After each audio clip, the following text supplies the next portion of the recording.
आजचा काळ नेमका कसा आहे असं विचारलं तर अर्थात आजचा काळ आहे तो म्हणजे ब्रँडेड कपड्यांचा, दारात उभ्या असलेल्या महागड्या गाड्यांचा आणि सोशल मीडियावरच्या लाईकचा।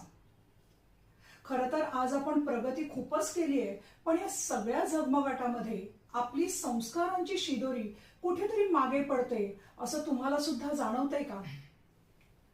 आज मी तुम्हाला असा एक प्रसंग सांगणार आहे, अशा एका शिक्षकाचा प्रसंग सांगणार आहे जो आज हजारो विद्यार्थ्यांच्या गळ्यातला ताईत आहे। प्रसंग तसा साधाच पण त्याचा अर्थ खूप खोल। परवा त्या तरुण शिक्षकाचा वाढदिवस होता। चारही बाजूंनी विद्यार्थ्यांचा गराडा, टाळ्यांचा कडकडाट, हॅपी बर्थडे सरचा जयघोष, गुलाबाची फुलं, केक कटिंग आणि शुभेच्छांचा वर्षाव होत होता।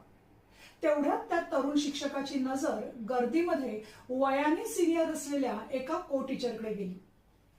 ना त्यांच्यात खूप वेळा बोलणं झालं होतं, ना ते अनेक वर्षांपासून एकमेकांना ओळखत होते।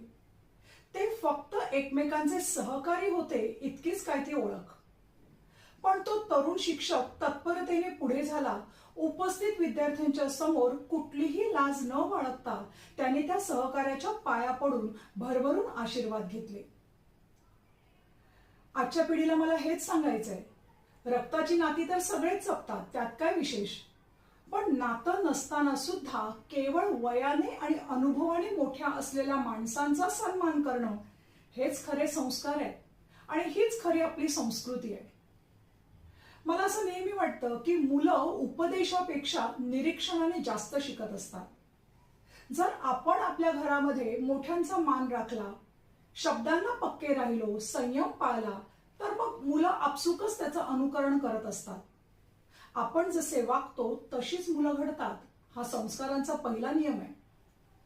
आजच्या या इन्स्टंट युगामध्ये मुलांना प्रत्येक गोष्टीची किंमत कळणं गरजेचं आहे। जे आपल्याकडे आहे त्याबद्दल परमेश्वराचे आणि पालकांचे आभार मानण्याची सवय लावणं, जेवताना अन्नाचा मान राखणं आणि ते अन्न वाया न घालवणं हा देखील एक खूप मोठा संस्कार आहे।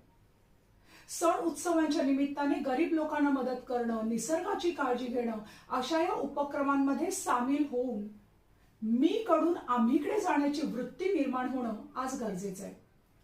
मित्रांनो, कुसुमाग्रज म्हणतात त्याप्रमाणे शिखरे नभाची गाठताना पाय जमिनीवर असावे, शिखरे नभाची गाठताना पाय जमिनीवर असावे, न कळावे कोणाही काही आपण किती मोठे असावे।